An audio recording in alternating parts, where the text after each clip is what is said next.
ఒకసారి వీడియో ఒకసారి పార్టీ కార్యాలయంది ముందు చూద్దాం. ఫిబ్రవరి 22 పార్టీ కార్యాలయం గన్నవరంలో.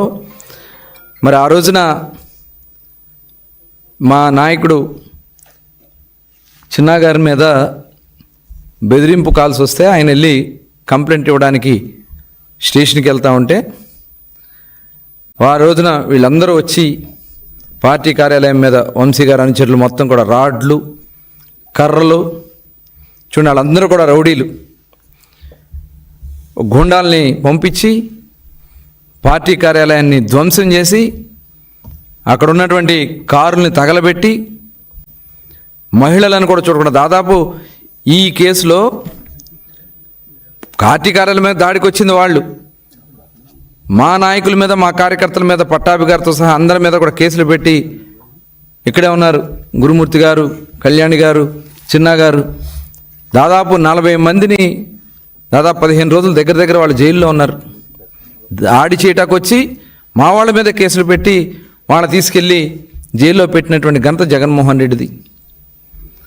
ఇవాళ వాళ్ళ నాయకులను ఎవరిని కూడా అరెస్ట్ చేయాలి, కేసులు పెట్టా మా వాళ్ళ మీద అని చెప్తున్నారు. ఎవరిని అరెస్ట్ చేశారో చూపించమనండి. ఆ రోజున మొత్తం వీడియో సాక్ష్యాలతో సహా మేము ఆ రోజు చూపించాం. ఏ రకంగా కారులు తగలబెట్టారో, ఇవాళ తగలబడిపోతున్నటువంటి కారులు ఆ పక్కనే ఆ రోజున అక్కడ ఆయన కారు వేసుకుని ఆ ముందు నుంచి వెళ్ళారని కూడా చెప్తారు. చూడండి, కార్లు, ఇన్నోవా కార్లు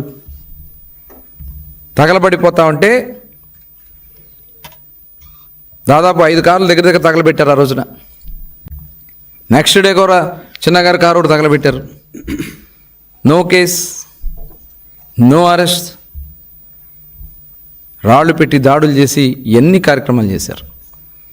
ఇవాళ ఆ కంప్లైంట్ మీద ఎవరైతే కంప్లైంట్ ఇచ్చున్నాడో సత్యవర్ధన్ని మరి ఏ రకంగా వాళ్ళు బెదిరించారో, మరి కిడ్నాప్ కాదు అది.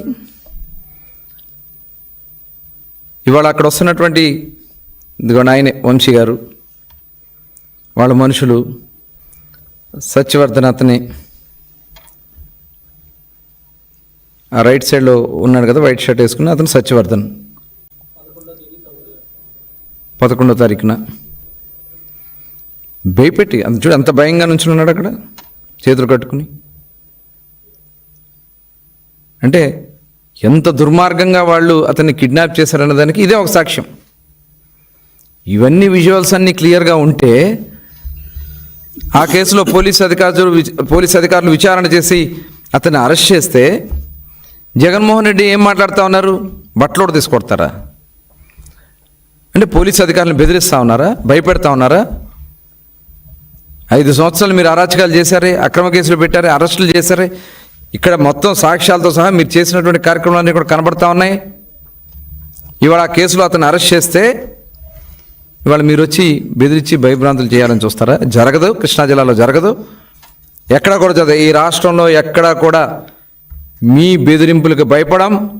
ప్రజాస్వామ్యబద్ధంగా గౌరవ ముఖ్యమంత్రి చంద్రబాబు నాయుడు గారి నాయకత్వంలో నిజంగా మేము కక్షపూరితంగా చేయాలంటే వచ్చిన 1-2 నెలల్లోనే అందరిని అరెస్ట్ చేసేవాళ్ళం. మాకు ఆలోచన లేదు. ప్రజాస్వామ్యబద్ధంగానే విచారణ జరిపిస్తాం. ఎవరైతే దీంట్లో బాధ్యులయ్యారో వాళ్ళందరి మీద చర్యలు తీసుకుంటాం. మొత్తం అందరూ మాట్లాడు.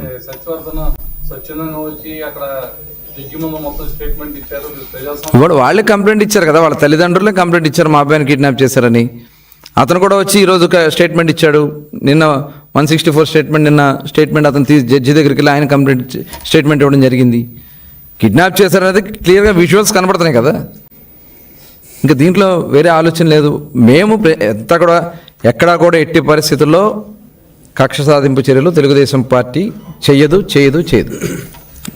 గన్నవరం శాసనసభ్యులు వెంకటరావు మాట్లాడతారు.